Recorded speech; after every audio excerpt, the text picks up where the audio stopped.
gave Donald Trump and Bernie Sanders a big push forward. Trump won Tuesday's Republican primary easily with 35% of the vote. Sanders, who barely lost in Iowa, won the Democratic vote with 60%. Not only did Sanders pick up 14 delegates, but our exit poll shows he received 83% of the youth vote. He also finished 11 points ahead of Clinton with female voters. That's a group she was able to depend on in 2008. Republican John Kasich also has momentum this morning. He finished second with 16%, followed by Ted Cruz, Jeb Bush, and Marco Rubio. But Republicans preferred Donald Trump when it came to the big issues. Our exit poll shows 40% believe he is the best to handle the economy. 30% of the voters believe that Trump is the best to handle an international crisis. And Donald Trump is here, finally, live and in color, joining us at the table. Good morning to you. When you walked in, Charlie said, "What took you so long?" We've been asking. We wanted you here at the table. Well, I did an interview. I think, how long has it been since I did the interview with you? 2 or 3 days. No, but years. I'm talking about in your old studio with the black walls. Yeah, that's right. That had to be 20 years ago or more, so it's been a long time. But here we are, live and in color. You're here. Yeah, we're delighted that you're here. Congratulations on the show. I hear really great things. First thing you watch in the morning? I watch it. Yeah. I do. I watch. Congratulations, Donald, last night, because it was a huge win. So now are you feeling unstoppable today?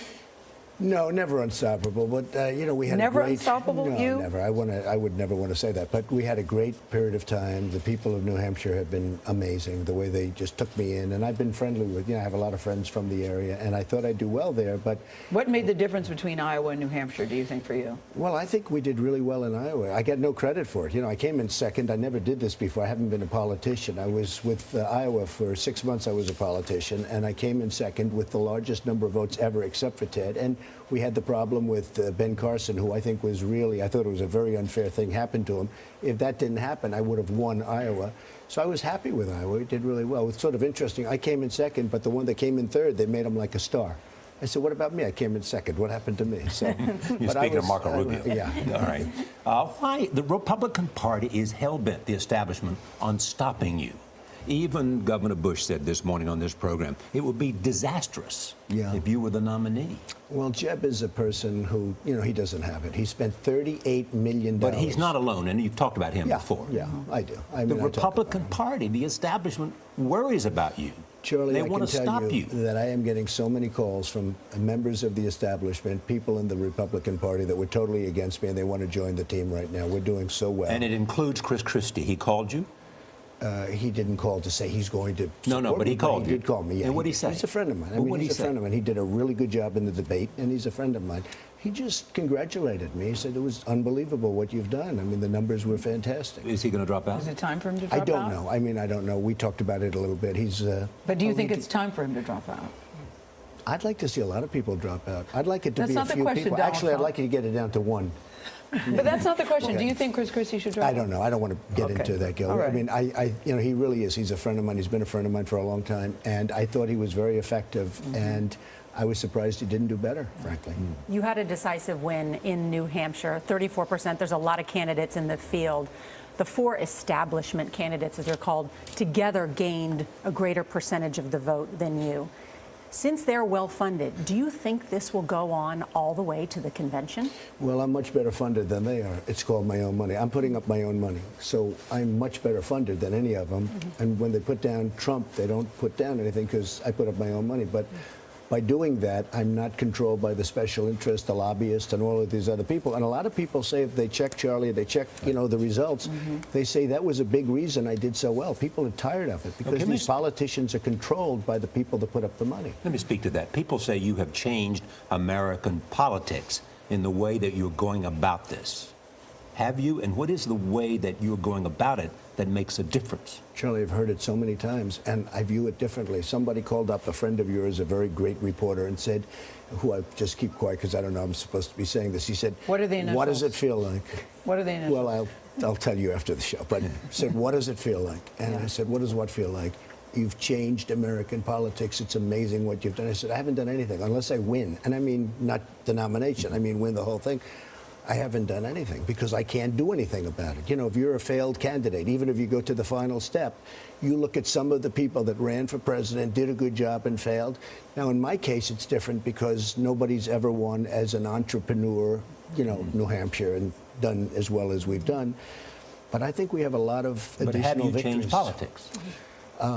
Probably. I did New Hampshire much different. We'd have massive rallies. You know, we'd have these big rallies where everybody said you have But to John walk in and Kasich have had like 100 town hall meetings. Yeah. You'd fly in on your jet and do a big rally and fly back to New York. Well, I took the Verizon Center. We had 6,000 people, and other people were having 200 people. And it's don't worry about that water. It's a good one. But you know, I'm lucky in that we get very big crowds. Tonight, I'm going to South Carolina. We're going to have at least 10,000 people, and that was set up 3 days ago.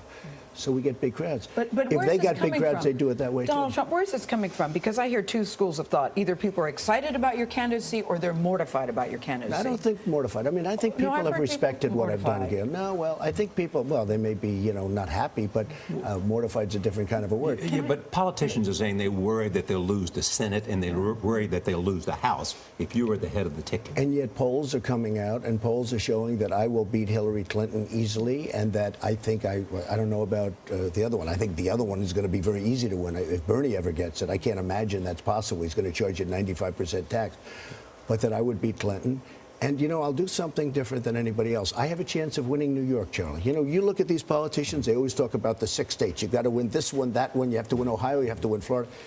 I can change the game because I really have a chance of New York. I'm going to win Virginia. I'm going to win, you know, certain states. I'm going to win Michigan as an example. You going to win poll South numbers- Carolina? Can we get to Oh, the I'm going to issues? win South Carolina. I think so, yes. Are you courting Let's Nikki get, Haley? let's get to some issues. Are you courting Nikki Haley? No, I'm not. I mean, not. she's somebody I know, I like, but I'm not courting her. Okay. Talk about each issue. I was with some people who live overseas yesterday, and they're very concerned about what's happening in the Middle East. But yesterday we heard, we get here on the Middle East in a moment, but first, yesterday we heard the Director of National Intelligence, James Clapper, at Congress saying that North Korea's nuclear effort is the top threat to the United States.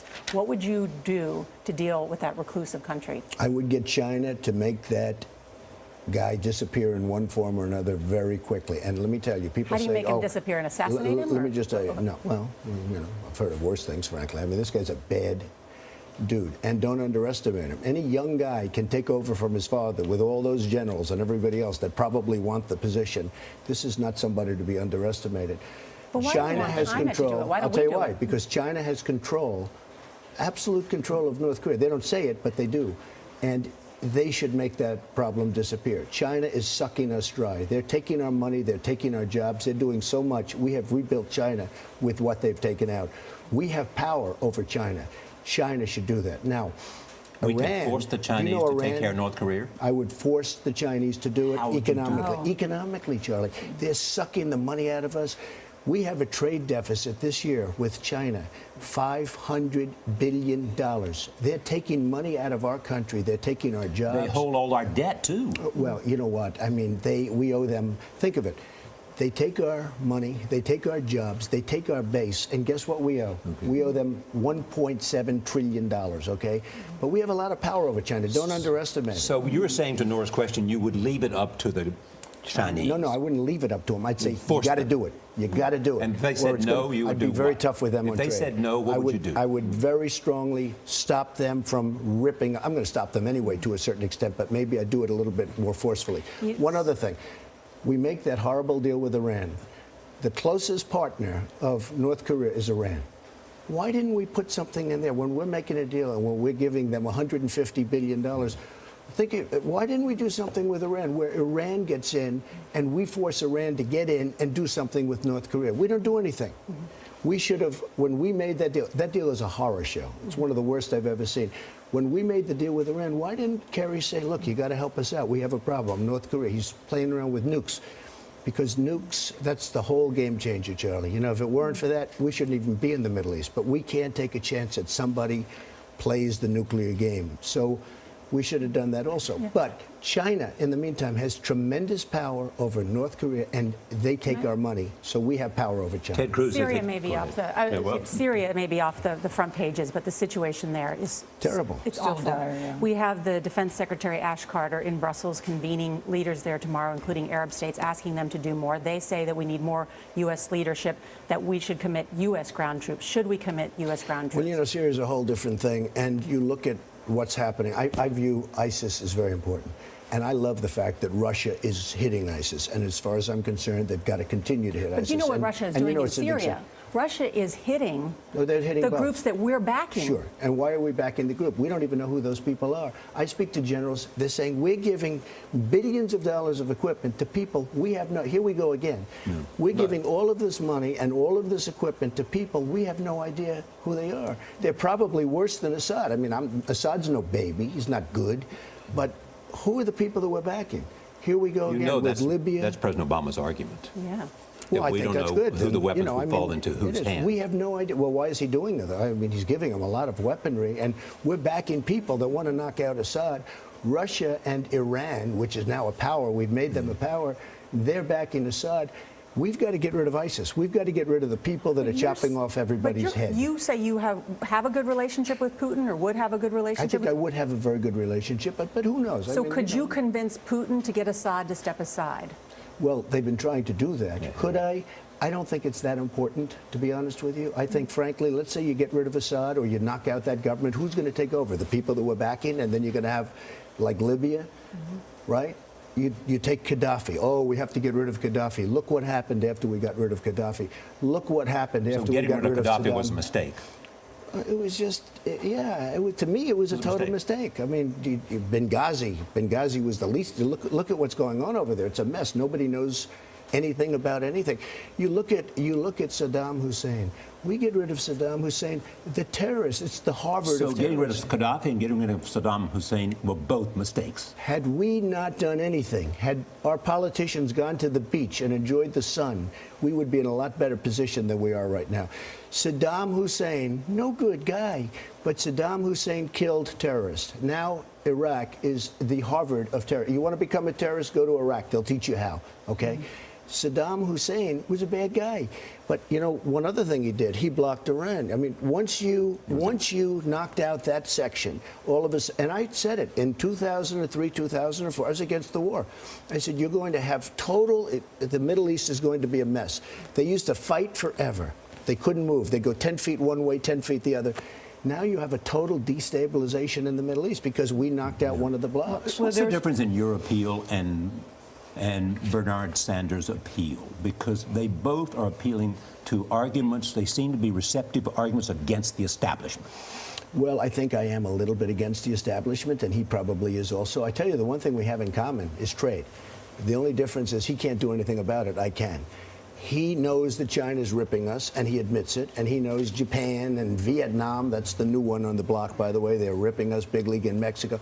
And I do, too. The difference is I can do something about it. I will take those deals and make them great. It's great to deals. have you here. Yes, thank you, It's Donald nice to Trump. be with you, Yes. Charlie. We hope Nice that you'll to be with return. you. Yes, come I back, will. please. I will. And I'd love to do it by phone. I mean, if you have any phoners. No. How about some phoners? It's good to see you in person. We want Charlie, you to it's get great to hear dressed. you. We want you to get dressed No, and no, out I of your know. pajamas and come. I'll be back. And I'll be back. We'll see you at the debate on Saturday night Good. as well. I look forward to it.